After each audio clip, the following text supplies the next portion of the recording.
On est beaucoup finalement dans ce hors-série à avoir des chroniques qui vont parler de la guerre du Pacifique sans parler de la guerre du Pacifique.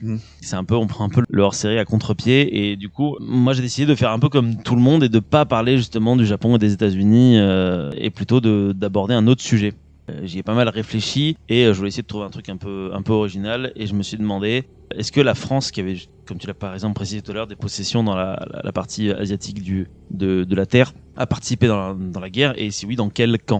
C'est ma question de base. Alors du coup, j'ai cherché et comme beaucoup de sujets qu'on aborde sur cette chaîne, il aurait fallu plus d'une chronique pour parler de tout ça. On pourrait faire des thèses, enfin, ce serait un petit peu l'enfer. Et nous, on a que 20-30 minutes de chronique. Voilà, déjà, je suis en plus en train de meubler, donc c'est un peu con. Mais techniquement, les îles du Pacifique sont sous le contrôle de la France de Vichy, mais la plupart d'entre elles, notamment la Nouvelle-Calédonie, vont rallier assez rapidement les forces françaises libres pour continuer la guerre du côté des Britanniques. La plupart des colonies françaises vont finir de toute façon par rejoindre le camp des Alliés. À l'exception d'une seule colonie, c'est l'Indochine. Je vais passer un petit peu vite sur le sujet parce que parler de la colonisation de l'Indochine, ça prendrait un épisode en entier, quoi. Donc pour résumer, les Français sont présents en Cochinchine, donc la pointe sud de l'Asie du Sud-Est, depuis 1862 et ne vont cesser de s'étendre le long du 19e siècle jusqu'à avoir un territoire qui comprend l'équivalent actuel du Vietnam, du Laos, du Cambodge, ainsi que des morceaux de Thaïlande et des morceaux du sud de la Chine. C'est un vaste territoire qui va être appelé Indochine et qui devient alors une colonie française.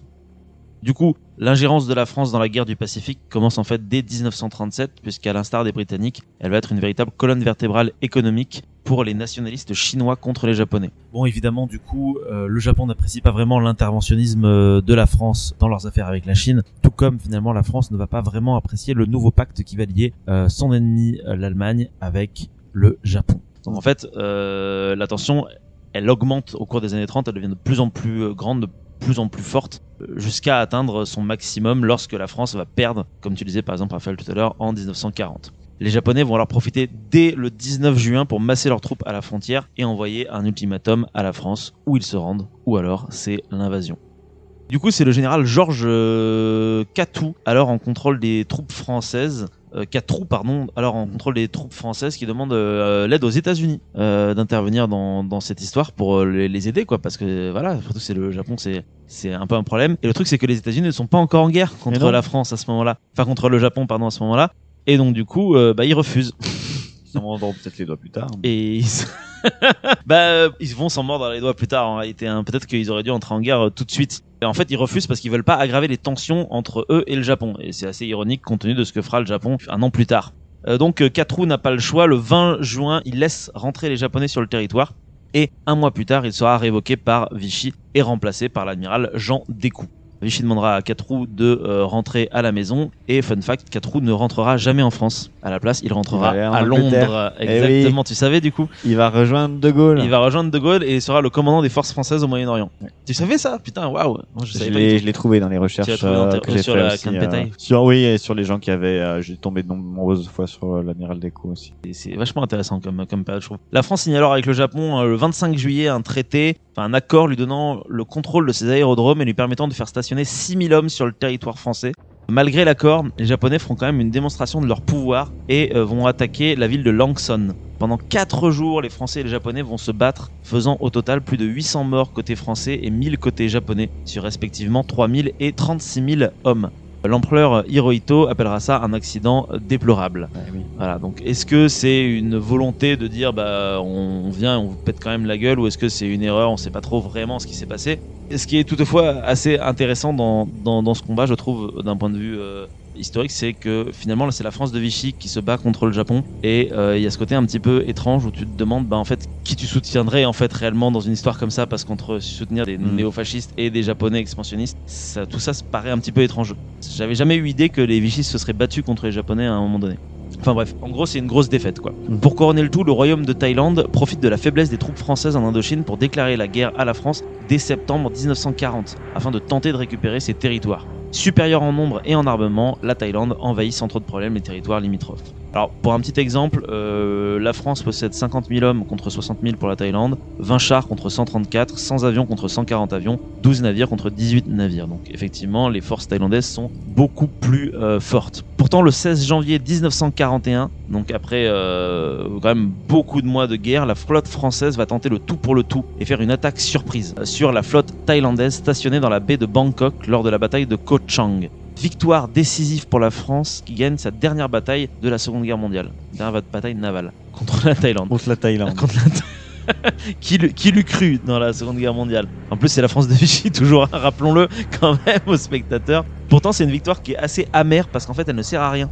En effet, dès le 28 janvier, le Japon impose un nouvel ultimatum à la France pour cesser le combat, dans le but évidemment de s'assurer de la Thaïlande comme allié. Et oui, parce que la Thaïlande va devenir un des grands alliés du Japon. Exactement. Sans véritablement après avoir beaucoup trop de choses à perdre finalement à la fin. Oui, je connais pas trop après la suite de l'histoire de la Thaïlande, mais c'est assez rigolo de se dire que voilà, on se bat contre un ennemi et au final, t'es arrêté par un autre gars qui est plus fort que toi qui dit non. Alors que dans ce moment, tout le monde est dans le même bateau. C'est ça. En plus, ils sont tous dans le même camp, encore une fois. Donc c'est vraiment complètement con. Donc du coup, un armistice est signé dans lequel la France cède à la Thaïlande un territoire de 97 600 km². C'est cette annexion et la présence japonaise en Indochine qui va pousser les USA à faire un embargo sur le pétrole aux Japonais en juillet 41. On est quelques mois avant la bataille de Pearl Harbor seulement. Et mine de rien, ça va quand même jouer dans l'envie des Japonais d'attaquer finalement les États-Unis. Oui. Comme quoi tout est lié. Hein. Alors, une petite anecdote, Pearl Harbor c'est le 7 décembre, hein, c'est ça il me semble. Ouais. Le 8 décembre, donc le lendemain, c'est le jour de l'invasion de la Thaïlande par le Japon. Parce que les Japonais, leurs alliés, c'est leurs alliés, mais c'est quand même plus sympa quand on est sur leur territoire. Donc ils ont quand même envahi la Thaïlande pour s'assurer que la Thaïlande était bien un allié. Bon, la Thaïlande était bien un allié quand même. En même temps, quand il y a les soldats japonais sur le territoire, c'est difficile de dire qu'on n'est plus un allié. Bref, retour en Indochine. Ce qu'il faut savoir, c'est que l'occupation de l'Indochine par le Japon n'est pas de la même teneur que celle de la métropole par l'Allemagne. En effet, les troupes japonaises se contentent de maintenir l'ordre et d'utiliser les infrastructures économiques et militaires du pays comme soutien dans la nouvelle guerre contre les États-Unis. L'Indochine sert alors de base à l'aviation japonaise dans sa campagne en Malaisie et à Singapour. Mais la politique, elle est laissée aux Français rester sur place. Alors attention, c'est une politique liée à l'État français de Vichy, hein, comme je le disais tout à l'heure. Du coup, c'est une politique antisémite et raciste. Donc il y a un recensement de la population qui est effectué pour trouver les juifs présents dans le pays. Bon, il y en a pas beaucoup, hein, mais c'est quand même fait. Alors, là où ça va devenir intéressant, c'est que l'Indochine, bien qu'éloignée de la guerre pendant cette période, va être mêlée à beaucoup de troubles. Il y a plusieurs factions dans le pays, j'ai essayé de les répertorier un petit peu. Alors, déjà la première, peut-être la plus importante, c'est les Japonais, qui occupent le territoire dans le but d'utiliser les infrastructures. Et surtout, ils voient d'un très mauvais œil les indépendantistes locaux, et spécialement les communistes du Viet Minh, contre lesquels ils vont effectuer des actions dans les zones de tension, notamment avec la frontière chinoise.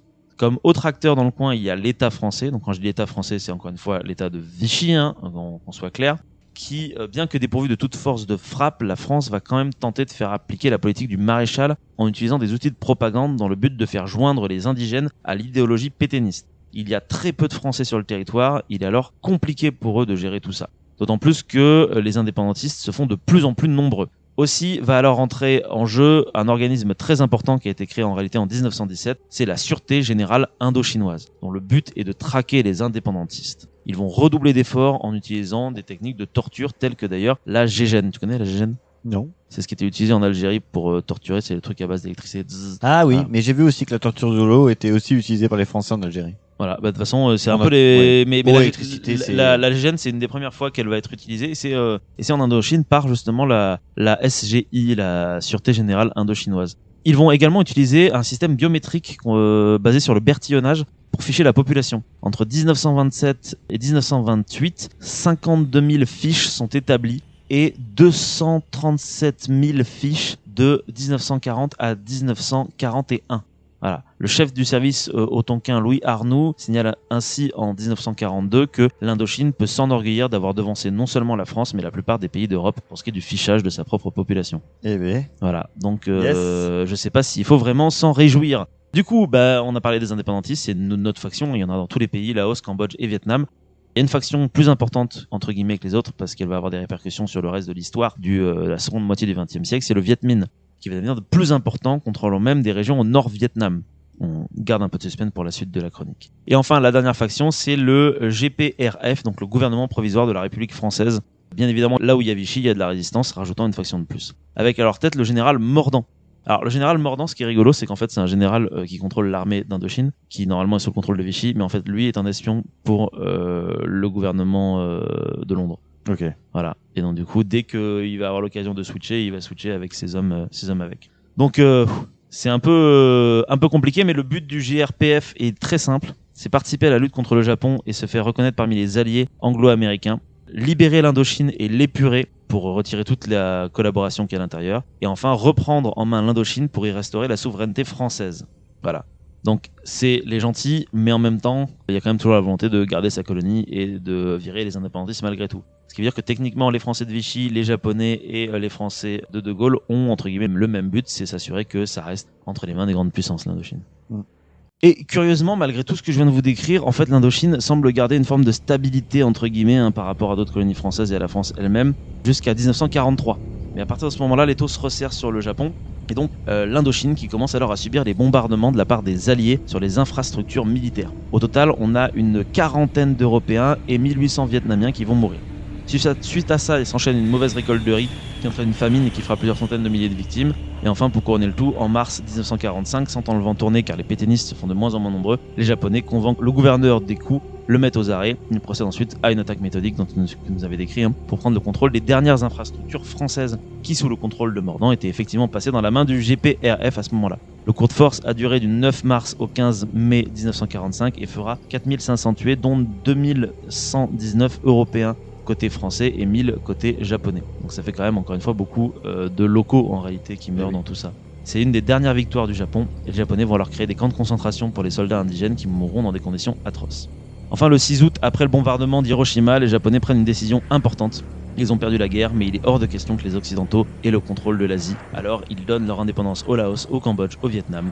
La suite, vous la connaissez, puisque ce sera la guerre d'Indochine. La France voudra forcément retrouver son territoire. Puis ensuite, on perdra, et ce sera la guerre du Vietnam. Mais ça, ce sera pour une autre fois, peut-être.